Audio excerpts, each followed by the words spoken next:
I have to admit, I completely forgot about the whole situation with Colongos and Alger's request to Audrey.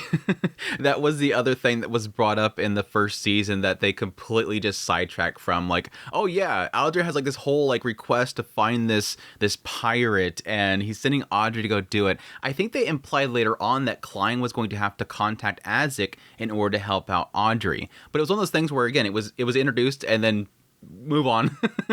Like, this is not that important, but now we're finally getting that story. So it is kind of funny to see how this episode plays out, that yeah, technically the sequence of events was that they had the meeting and then they were discussing this whole request from Alger about finding Colongos, and then suddenly during that discussion, boom, Derek shows up. And then Derek goes over and sits down, and they continue the discussion about Colongos.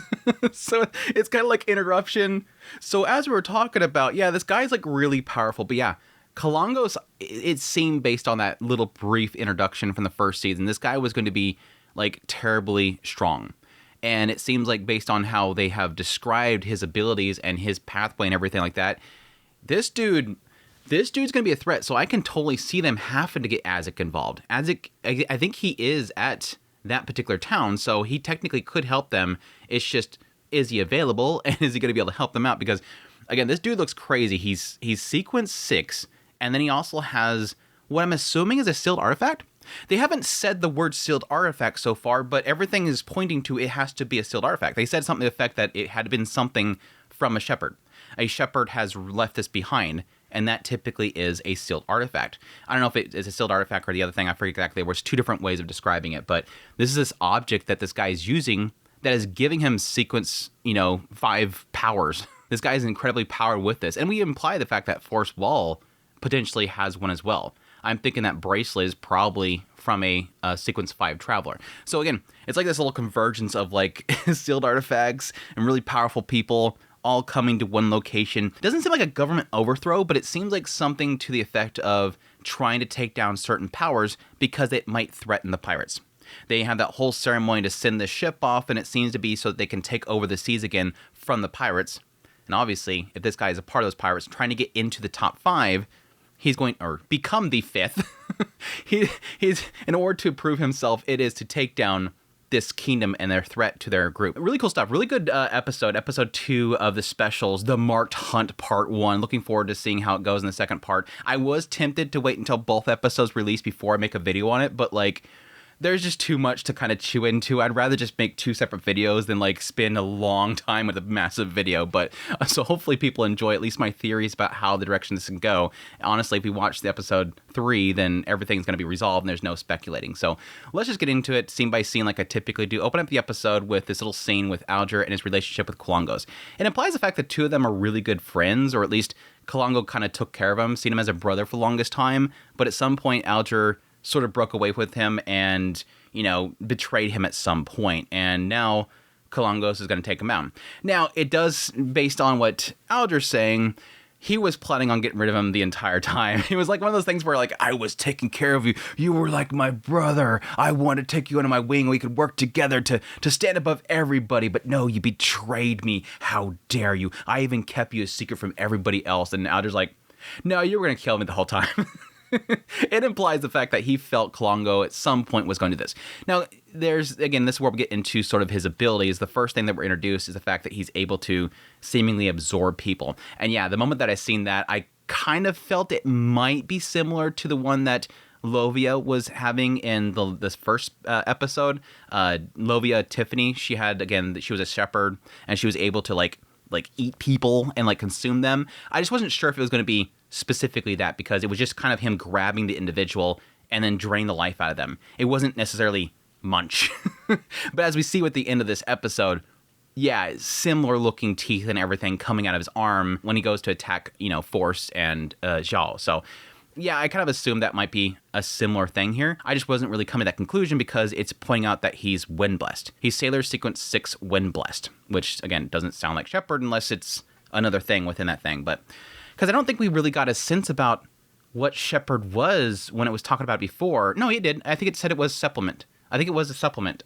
So yeah, technically it's in a completely different sequence. But yeah, that was interesting there to point that out. The fact that he's able to absorb people and change his appearance, which again, I wasn't sure if that was going to be part of specifically the sailors, but again, as we see, that's not the case. But yeah, little good introduction to the both of them, seemingly, just a lack of trust in between the two of them, despite the fact that it seems like they go way back. But no, it was interesting in the scene, though, the other things that are described later on is that it said that the Wind-Blessed originally only possessed great beyonder powers in domains related to water, wind, and weather. But with the creeping hunger, he is able to change his appearance, enter dreams, purify dead souls, and sing to strengthen himself. So I'm guessing right here the idea of purified dead souls is what's happening here. Because once Colongos shows up, it seems like Alger's like, you're not supposed to be here, we're supposed to meet each other later on. And then Colongos proceeds to destroy his ship and then point out the fact that he betrayed him and that he's going to replace him if he doesn't join him, and purifies the ship. Because the ship itself was supposed to be like a dead ship, and it seems like he actually restores it. So it seems like specifically his power, or at least the power from the creeping hunger, this sealed artifact, is purifying the ship, and it gives him a ship to stay on. Like, he destroys his other ship, purifies that ship, and says, here, take this into the place. Turn this ship in. It's going to be really good or whatever. I might be misreading it, but that's kind of what it was implying to me, which is kind of cool. But yeah, this kind of leaves Alger into the situation where he really isn't sure what he's going to do, that he's not going to be able to take down Colongos, but he does have one trick up his sleeve, and that is, yes, the Tarot Club.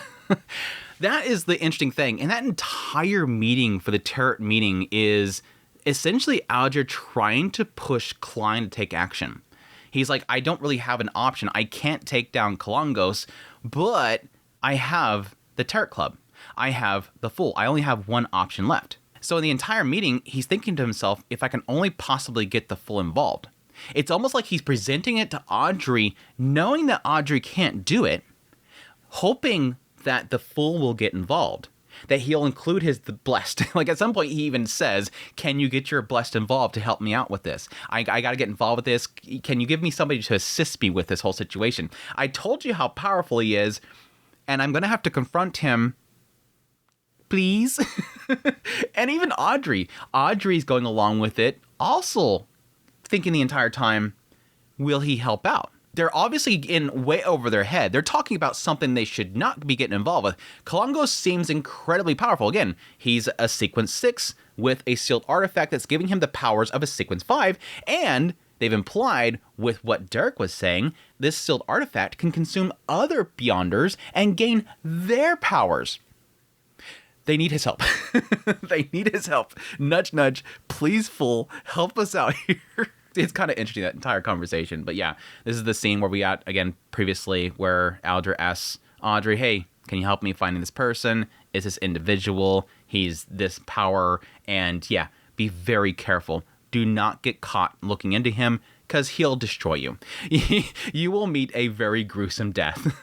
And yeah, seemingly Audrey wanting to play into this, wanting to get this next level in her particular sequence, and eventually that leading again to Derek stepping in and bring up the fact that whatever he's describing this consumer, this creeping hunger, sounds exactly like somebody in their team. This new elder in their group that is Shepard. Now, truth be told, I did think that Lovia was a bit suspect. I mean, yeah, it seemed like it was overly emphasizing the fact that she's like this evil person that consumes her comrades. She even ate her own husband. She's got this grotesque thing growing out her arm. It kind of was hinting to me the idea that she purposely let the parents get infected so that Derek would awaken or, pass this rite or whatever. It felt like it was overly trying to emphasize how, like, she is this oddity. The thing that was standing out to me mostly, though, that was making her an oddity was the fact that she was this shepherd. That she was this other sequence pathway. I got the impression that everybody in this particular clan at some point would drink a potion and become a warrior. But it wasn't specifically saying, like, any potion. It was saying, I think, warrior. And yeah, the chief, Colin, he was a warrior pathway. So my assumption was that everybody drunk of the warrior pathway and then built up in that. Like, they had that one.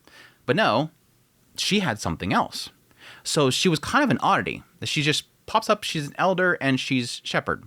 So, I don't know, it kind of makes me wonder if potentially she's going to be something else. Is she potentially using, again, similar to what Colongos is doing, using a a sealed artifact. I don't know. I again, might be overthinking that, but it was an oddity to kind of have her be brought up, that she's this person that joined as the elder and she had this particular ability. And again, how massively OP it seems. Some say that she has the power to, control a demigod level evil spirit. This chick is crazy powerful. And again, 5 is really, really low on the totem pole, so it's close to godhood, so it makes sense that she's really, really powerful. It just kind of makes you struggle to wonder why they're having so much trouble doing anything with her around. But yeah, after Derek describes this power of the shepherd, that's when they go into talking about how he's going to cause some big tragedy in the area and that he needs to be stopped. And again, I'm assuming that has something to do with stopping this expedition out into the sea. It seems like they're trying to create vessels and whatnot to go out and conquer the sea, which, again, for Colongos and these pirates, doesn't seem like that's something they want. Specifically, they said that if he caused this big tragedy, he's going to get what he needs in order to become a true high sequence beyonder, implying what seems like what Audrey picks up from this, going to sequence 4. Because they're not saying specifically that he's getting something to go to 4, he's saying that he's going to high sequence beyonder, and she's getting that as it being 4. Because he would be going from 6 to 4. And that it'd be crazy to do that because you might lose control, which seemingly it's going to be this item. Whatever item he's going to get from this group for doing this big task is going to be something that will keep him from losing himself. But also seemingly implying it could be also this sealed artifact. But I think it's going to be whatever item they give them. It's a very extraordinary item. But yeah, that's when they come to agreement on their transaction here. It seems to be like one of those things where, okay, I'll give Derek what he needs. You do something for me, and then you'll do something for them. Like, because they can't directly go to where Derek is, they can't give him money or materials. All they can really do for Derek is provide information, and Derek's able to provide information back to them. Until they can get to this land that Derek is at, which it doesn't seem like anybody but Klein so far is picking up on where he's from. Yes, obviously, Derek knows where he's from. Derek doesn't know where they're from, and seemingly Hangman and Justice, they don't know where Derek's from. So that's kind of interesting to have a little blockade here that they can exchange information with him and help him out in another way, but they can't directly aid him. So that was sort of going to my question mark that I had of what Klein will be able to do, because he did offer Derek something. This seems to be information. You give me information about the city that you're from, the city of Silver, and I will give you the formulas. I'll give you the information that you need in order to become more powerful. Which again, the first one is the Sequence 9 Bard, the Sun Pathway. It's so dorky that he chooses the Sun Pathway because sun.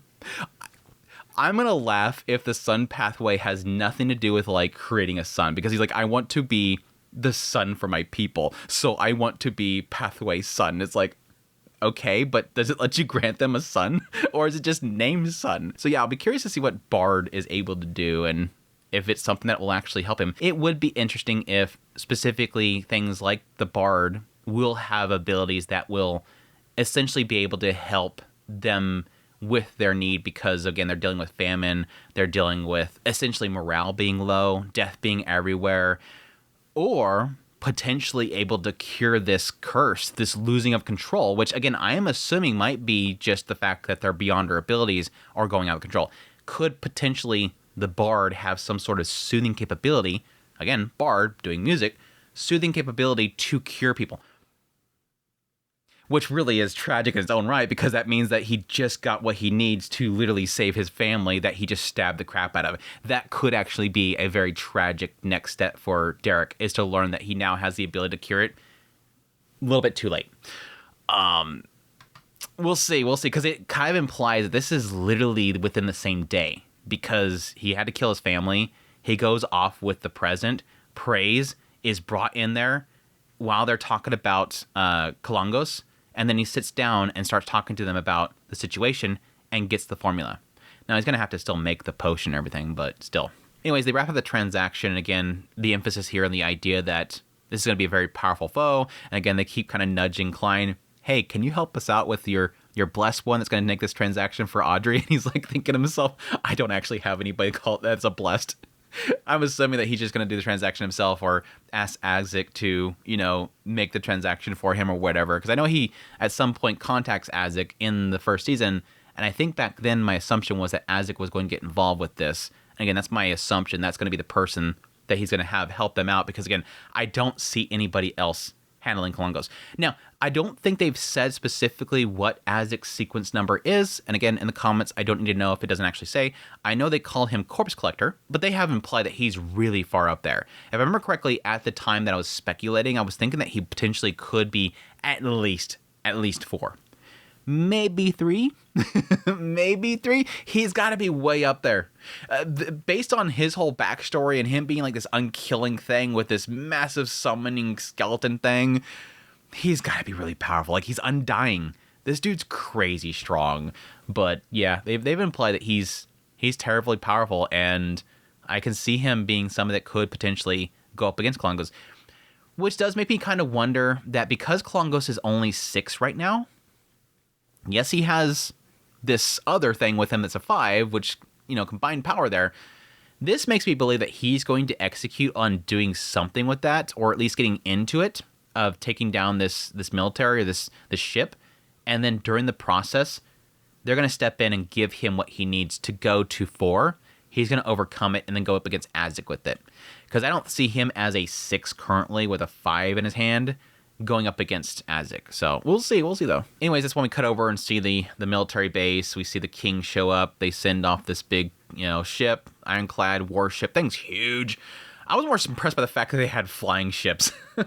I wasn't really that impressed by that. I was more impressed by the flying ship. They had airships and stuff in there, so I think that's a little bit more impressive in my opinion, but still, it's a cool ship. It's got a lot of heavy artillery in it, and that's probably a lot more difficult to get up in the air, but yeah, we have Audrey, and she's trying to figure out who this individual Colongos might be, obviously implying the fact that it's a little bit more difficult to find somebody out in the big old crowd that can shapeshift. But there's an emphasis here, I think, for her that she needs to not rely on her father's connections, that she herself needs to make her own little information network, which I think is going to probably, it seems like she's establishing that very quickly.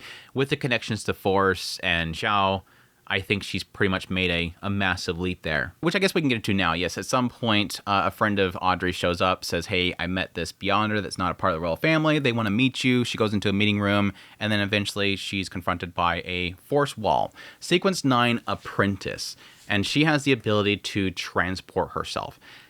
Now, here's my speculation how this is playing out here. She's only a sequence 9, so I'm assuming the whole stuff later on is not anything to do with her power. I think that as a sequence 9, I'm assuming her ability is to probably walk through walls or doorways, and that's all she's able to do, which is a cool ability, but I think that's probably the limit to her capabilities because, yeah, otherwise she would have saved Zhao herself. It does imply later on that, yes, she has this little bracelet on, and at some point Audrey notes it and says that it has placements for 5 gems, I think she said, and there's only 4 gems there.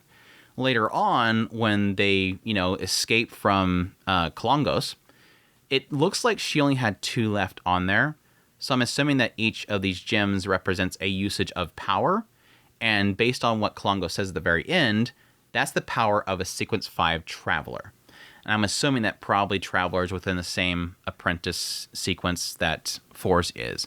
So basically in this entire episode, we've gotten 2 individuals that have been introduced that have, some sort of sequence, and then somebody else that they're using that is a sealed artifact that is, giving them even more greater powers. Now, the oddity here is that, yes, she arrives, she goes to the door, she introduces herself to Audrey, says that she has this friend that she's trying to get. Audrey, using her ability, is sort of seeing that, there's all these little signs within her. She's got this sort of confident attitude to herself. It's almost looking down to Audrey, even though she's in this position of power that she is. But I would assume that because she feels that she has something to use against Audrey, or could be her ability gives her a little bit more confidence that she's able to escape easily. But either way, yes, Force, asks Audrey, I got this person that's been captured. I need to save her. Well, why don't you just use her ability in order to get her out of it? Well, yeah, I can only transport myself. Again, implying that her own abilities is not able to transport 2 individuals. But yeah, she offers Audrey the ability to meet with some individuals that are Beyonders, but that's not something that really phases Audrey. It is kind of funny. I think any other time, I think Audrey would be totally into this. Like, if she didn't meet the Tarot Club, she probably would, jump to the opportunity to do whatever Force wants in order to meet with Beyonders. But now that she's met, Full and Hangman and Sun, she's like, yeah, I'm good. I don't need your little club. But yes, she offers the ability to have an informant network. that Gio has all these connections in the underground, and pretty much Audrey can get her informant network that she's looking to get, which just all leads to this whole process of getting Xiao out and then sending Susie to report to Xiao to give them the information they need about who they need to find before Susie is attacked by a random other dog and gives them like these all side eyes. The expressiveness of Susie is so dorky. It's like, this is such a human attitude. Like, I've never seen the human expressions from a dog before. Just like all these dorky little faces. It does show Xiao's little ability here for a brief moment, which is like the arbiter, which is the ability to sort of command a choice or a judgment. It's actually an act of judgment. I'm assuming that at sequence 9, it's probably not that powerful, but it implies to me that this is an ability that will allow you to sort of strike a command in somebody, strike a little bit of fear into somebody based on a judgment or arbitration. So, interesting stuff there.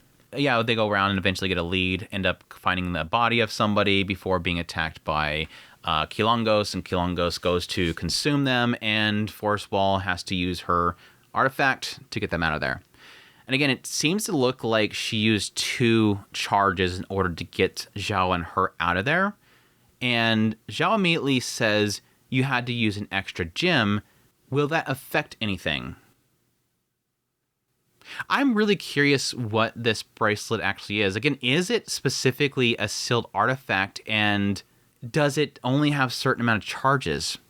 Is it something that can restore the gems over time? Does she have to do some sort of ritual or make a sacrifice in order to restore the gems? I'm going to be very curious about that, because it doesn't imply that anything else sort of has a restricted system like that. Now, yes, it does imply that each one of these sealed artifacts has sort of a negative aspect to them, something you have to know about in order to use it. There's a threat in using something. Like, they've had some where, like, you have to make sure that you don't lose yourself in it. You have to trade places every now and then, otherwise it'll make you go crazy. Specifically, like what Colongos has, it has to consume something every so many days, otherwise it'll consume the wearer. So there's always a negative effect to something. So potentially this one that Forest Walls has might need something in order to be sacrificed. Or that could just be the downside to it, is the fact that it only has so many charges. But it's a good use. You're going to die. It's good that you guys got out of there. I'm just curious why they said, will that affect anything? Almost like there was a purpose to this thing and you're wasting that purpose, or do you have enough to fulfill something you're going to do? Question mark. I don't know, we'll see. But yeah, that's when we have Colongos realize that that door that just opened that they teleported through is a door of teleportation that seemingly goes to the spirit world, that is a sign that is powers of a sequence 5 traveler. It seems to imply here that Colongos thinks, or at least the glove thinks, that it is Force Wall that is the sequence 5 traveler. But again, it's obviously the bracelet, so either way, he wants to consume them, which would imply that he's able to gain that ability. If he consumes the bracelet, I wonder if potentially it could gain the ability to transport him everywhere. Again, that Shepherd is OP, dude. Shepherd ability is OP. If it could just literally consume any, which I guess is sort of the difficulty, right? Shepherd seems like it's massively OP. It does imply that only certain abilities can be used, but either way, in order to be usable, you have to consume the Beyonder. How difficult would it be for a Shepherd to consume a Beyonder? I would assume that for a while you're going to have to be consuming wounded or nearly dead or corpses of Beyonders to get to the point where you'd be strong enough to take down Beyonders and steal their abilities. So it's not like it's a immediately you're OP. It's just, again, the potential's insane. Anyways, cool stuff this episode. A lot of, again, cool insights. Anything that I missed?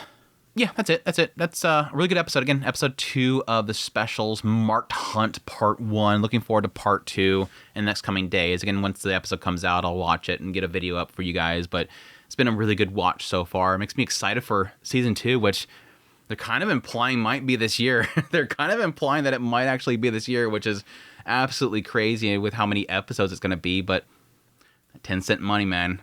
That 10-cent money, they're just making it rain, getting this production going, getting it going. The MMO also looks really incredible. I was actually thinking about doing a react on it. I would like to get into the beta of it. That would be pretty cool, but it looks really good. So there's a lot of really exciting stuff happening with Lord of Mysteries right now. It's a good time to be a Lord of Mysteries fan. That's for sure. But yeah, looking forward to the next episode. I'm again assuming that Colongos is probably going to enact something to take down this port, or at least the ships then probably at that point getting whatever he needs to up himself, and then potentially Isaac's showing up, helping them out with that whole situation. But it's going to be a pretty epic battle.